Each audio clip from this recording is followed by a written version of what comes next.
Marianna Lead is a Master Certified Coach and an ICF Credentialing Assessor since 2008. She's the founder of Goal Imagery Coaching Academy, a globally recognized ICF accredited school offering training for all ICF credentials. Her signature holistic life, career and executive coach training is taught in 6 languages, and her alumni span 90+ countries. A pioneer in integrating emotion and imagination into coaching, Marianna has worked with FEMA, EY, and American Airlines. She co-authored Me, My Brand and Why, and founded the 18,000+ member LinkedIn group ICF Coach Mentors and ICF Coaches. Hello, everyone. Actually, we did pass the 19,000 mark on ICF Coach Mentors and ICF Coaches LinkedIn group. Congratulations to all of us. So hello. It's Tuesday, and it's our ICF Supervision Circle time and day. And I do have a very specific and very interesting, exciting for me question from one of the coaches. And before I get into it, again, a reminder that unfortunately, I cannot see you and I cannot hear you, but I will be able to see your comments in just about real time, and I'll be able to respond to them verbally or in writing, and we'll be able to get things done in an exciting way, as we usually do.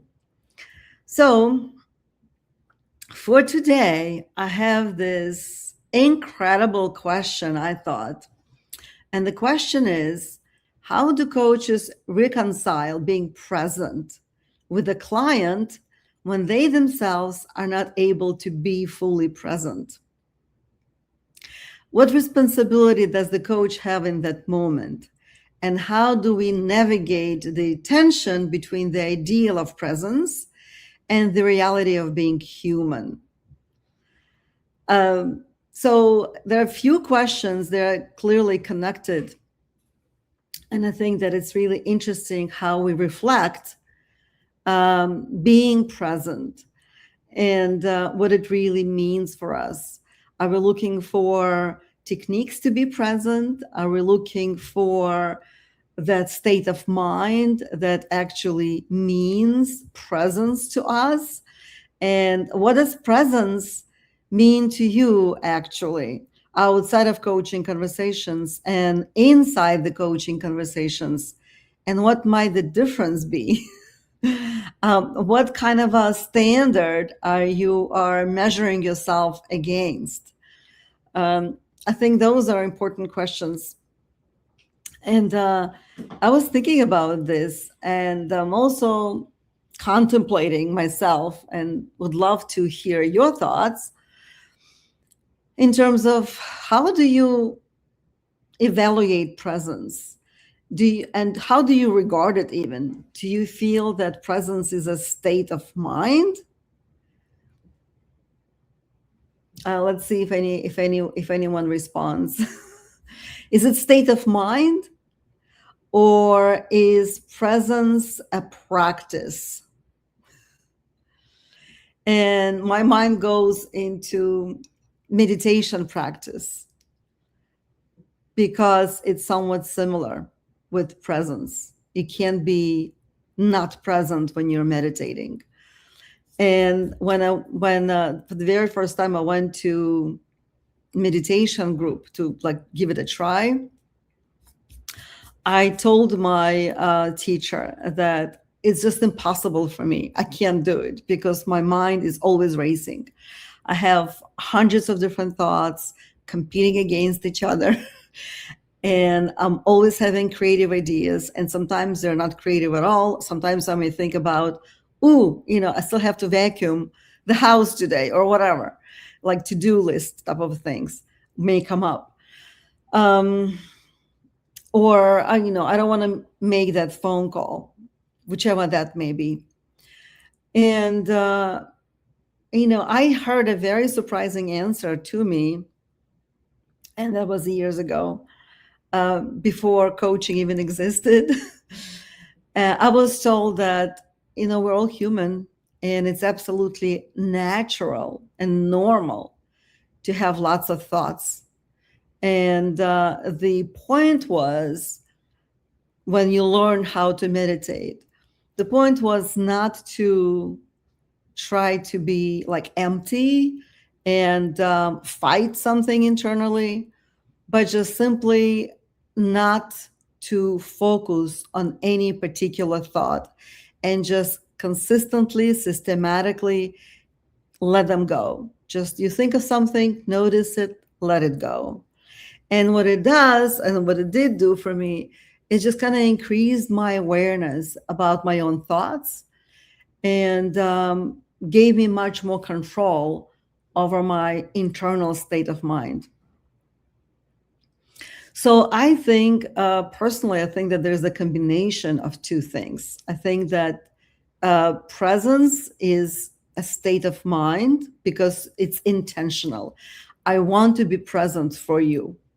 When I want to be present for someone, it means that I'm curious enough to hear about their life, to hear about their thoughts, to hear about their feelings. I want to be present for all of that.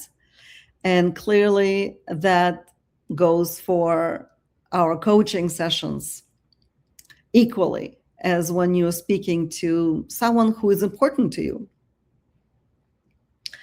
And yet I also think that it's a practice. So yes, it was a tricky question for me because I think it's both. I think that there's no need to choose one answer over the other. I think it's a combination of both. And what's interesting is here is that what's interesting is that in that question, the word human, being human, reality of being human is brought into focus. And I think that it is the reality of being human is that we are going to always have thoughts. We're always going to go away a little bit because we do have our own associations. We do have our own little triggers. We also have our own moods, right? And it could be completely unpredictable. Maybe a song came up, a melody came up that reminded you of something, and it could be playing in the background in your client's place or maybe at your own place, whichever. I mean, things happen all the time. Maybe you opened the window and you smelled a smell of fresh cut grass. And maybe that smell means something to you and took you someplace, right? So the point is remembering that we are human beings. And I think that's actually what makes it different. And what gives it that special type of presence. Because if we wouldn't be going away, not at all, then there wouldn't be any space to bring our own associations, to bring our own perspectives. We have to go someplace to get them, right?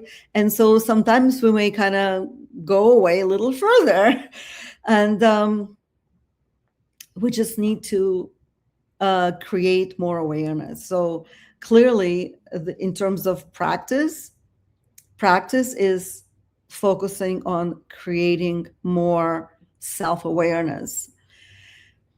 And it also has to do with self-care, right? Like basic things such as getting enough sleep and trying not to show up to a session starving, having images of hot dogs or whatever else that you want to eat, swimming in your mind, thinking, I'm so hungry. And then it can't really allow you, that state of mind is intruding into your presence because your body is literally trying to help you survive. You're going into survival mode. So clearly self-care is important. Also, transparency is important. And when I say transparency, I mean, how far are you going away? For how long? Can you bring yourself back? Can you bring yourself quickly enough so that you do bring value?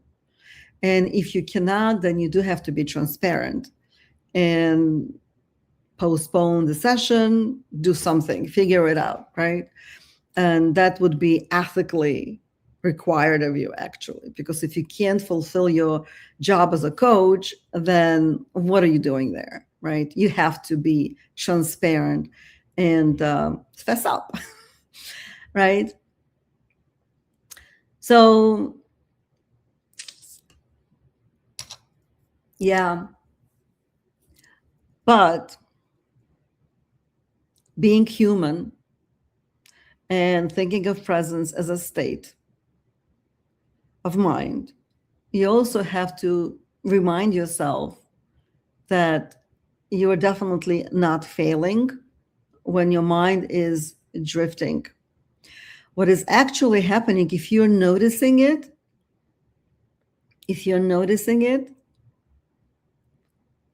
then it means that you have enough awareness to do something about it. And that's the key, right? Clients don't need perfect coaches. They need real coaches. And so the fantasy version of coaching imagines a coach sitting in a permanent state of enlightened stillness, somewhere between a Buddhist monk and a Labrador retriever. I'm just going to give you that image and see how it feels to see that picture. And the reality of that is that you're a human being having an experience, helping another human being having their own human experience. And that's the key. And your responsibility is to notice when your internal experience begins competing with the client's experience. Is there a competition? Then you make a choice. Can you return? Can you recenter yourself? Do you need a pause? Right? Do you need to acknowledge something? Sometimes you may go out because you're not sure how to return something that's coming up for you. Maybe it's bubbling up and you can't put words that are coaching around that. Well, then that's a skill that could be learned, and then you can wrap your intuition into correct coaching language. And if you're so unavailable that you can't come back, then you're being transparent, and then just say to the client, I'm struggling to stay here today, and just excuse yourself and jointly in partnership create another choice, meaning postponing the session, rescheduling, things of that nature. That's awareness, and that's a choice.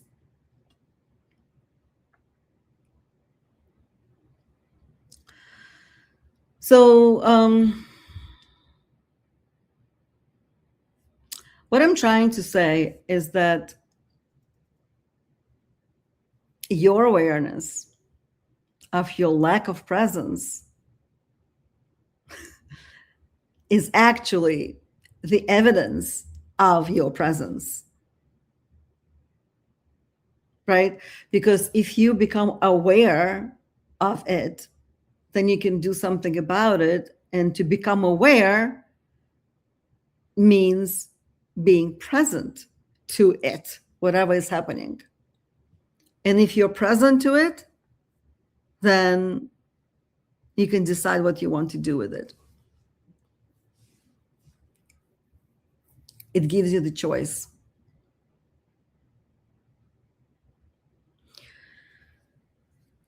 So, when coaches ask me, how do I stay present? They're kind of asking about the technique. But as a supervisor, I'm going to ask you, what do you feel when it's happening? How quickly do you catch yourself? What do you decide? How important is the conversation that you are in right now? How curious you are about your client? Something else I'm going to share with you. I think that a lot of us, myself included, when a client talks for a long time and maybe starts repeating things, you're beginning to think that you know everything that's going to come up. You begin to feel, I know exactly what's going to happen now. And that kind of makes you go away a little bit, because it's like, I already know. I'm just waiting it out. I'm just waiting it out until I can say something. And usually you start going away mentally, emotionally. And I think that we need to remind ourselves that when people talk, including our clients, it's much more than just words. Sometimes resharing is just reassuring, or validating or revalidating whatever story that is happening within the client's head. Sometimes it's creating or recreating the very relationship between the coach and the client, because the client may feel that by repeating their story, they are deepening the relationship. Maybe they are intuiting that you're going away a little bit, and they're trying to bring you back by repeating it over and over again, which creates a catch-22 situation, right? So you have to be present to all those clues and hints, because they are there in the tone that the client is using, in their body language. And that's what you're going to be missing if you go away. Not the words necessarily, because they may be repetitive, but the body language, what's behind those words. Why is the client repeating it? What are they trying to get for themselves? Sometimes totally, or most of the time actually, mostly subconsciously, not even realizing why they're doing it. But wouldn't that be an amazing perspective from a coach to be able to pin it down, whether it's just your intuition, or a real good ability to read the client, or the combination of both, and reflect back what you feel that is happening in front of you, and say, as I'm reflecting it back, what are your thoughts, right? I mean, or what's true or not true about that? Because I never assume that whatever I'm intuiting is necessarily correct, but that's what I'm thinking. That's what I'm seeing, right? That's what comes up in front of my mind, my eyes. Maybe a metaphor will come up for me, maybe an image. Maybe where I went away is somehow relevant to the client, right? And so, but maybe not, right? So we always have to ask ourselves, if I want to share something, how useful, beneficial, how beneficial is it for the client? Or could it be beneficial for the client? Because we definitely don't want to go into our own stories, our own oversharing with the client, because it's, after all, it's their coaching session. And we are there to support the clients, not the other way around. We're helping them to get clarity, right? But I'm just noticing that most of the time we go away. I mean, myself, I go away most of the time when the client begins to repeat themselves over and over, or when the information is too surfacey and I just lose interest. Like, for instance, sometimes you would get with a client and the client says, well, what I just really want to do is organize my calendar. And I'm like, please kill me now. Right? My own thought in my own brain, and I say, well, wait a second, what's behind that? And I get curious.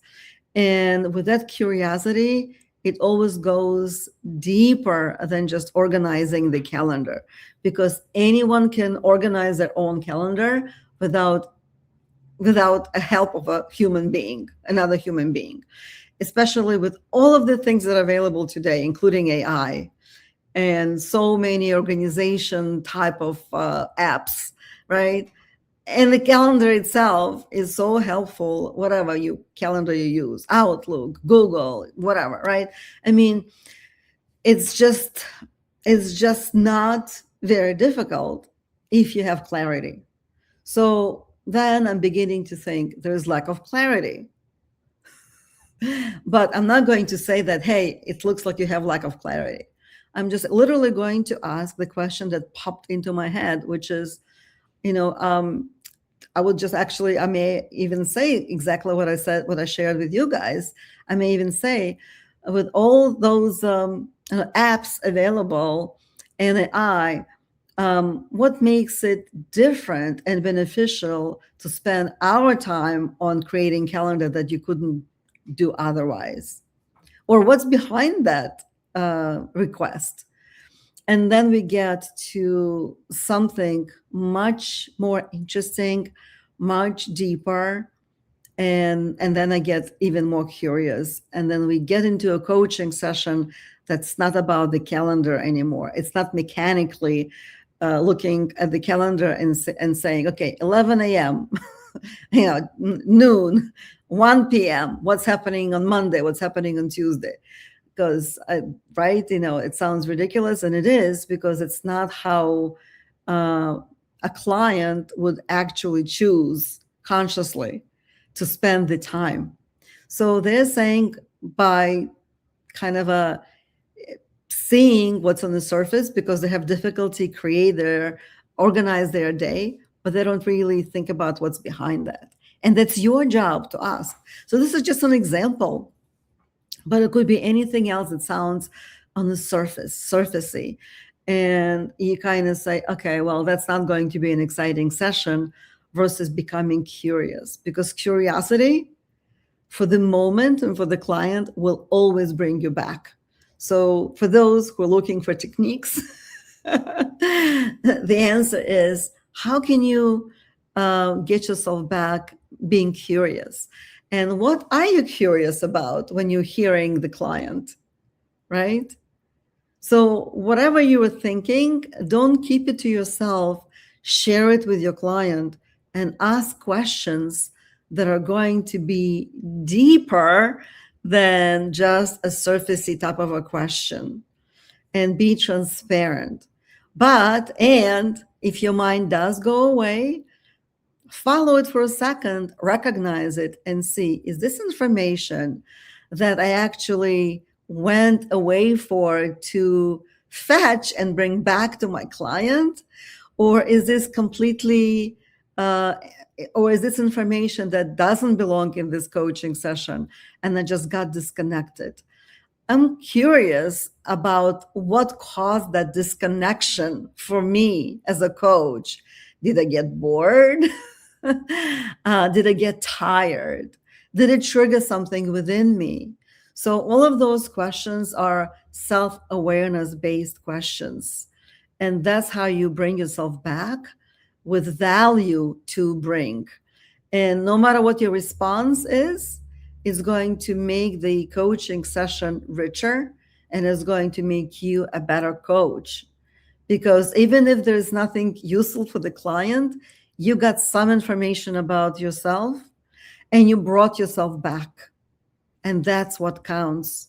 Not the ability of never go away, because you can absolutely give up on that desire, because it's just not going to happen. We're human beings and you are going to be going away here and there. The point is becoming as quickly as possible aware what is happening and to ask yourself what is actually going on. What is happening for you in that very moment? Are you thinking things that have nothing to do with the coaching session, or are you thinking on behalf of the client? And if it has nothing to do with the coaching session, then what is actually underneath it? Are you bored? Why? Are you stressed? Why? Are you trying to formulate something and you can't put your finger on it exactly? Well, so there are different things that are going to be doing depending on the answer that you're going to receive from your own self, as in terms of what's happening exactly with you, and then bring yourself back ready to bring value to your coaching client. And so that's that. That is what important, right? So in conclusion, I just want to say that presence is not the absence of distraction. Presence is our willingness to continually return to the client, to ourselves, and to the relationship between you and the client, right? So the goal is not perfection. The goal is choice, conscious choice, conscious choice.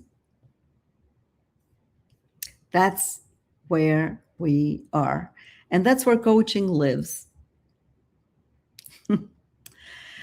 Okay, so I'm just going to wrap this up. Please send me your questions, comments. Listen to this again. I know that not everyone can join at noon on Tuesdays. If you weren't able to join right now, then watch it later and let me know what you thought. Comments are greatly appreciated. I do ask for your support. And you know that this is sponsored, all of this series of ICF Coaching Supervision Circle is sponsored by my school, Goal Imagery Coaching Academy.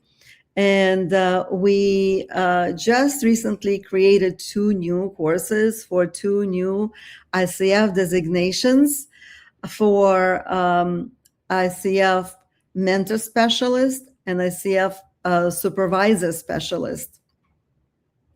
So ask me about those specializations, because as of January, no one is going to be hiring just mentors.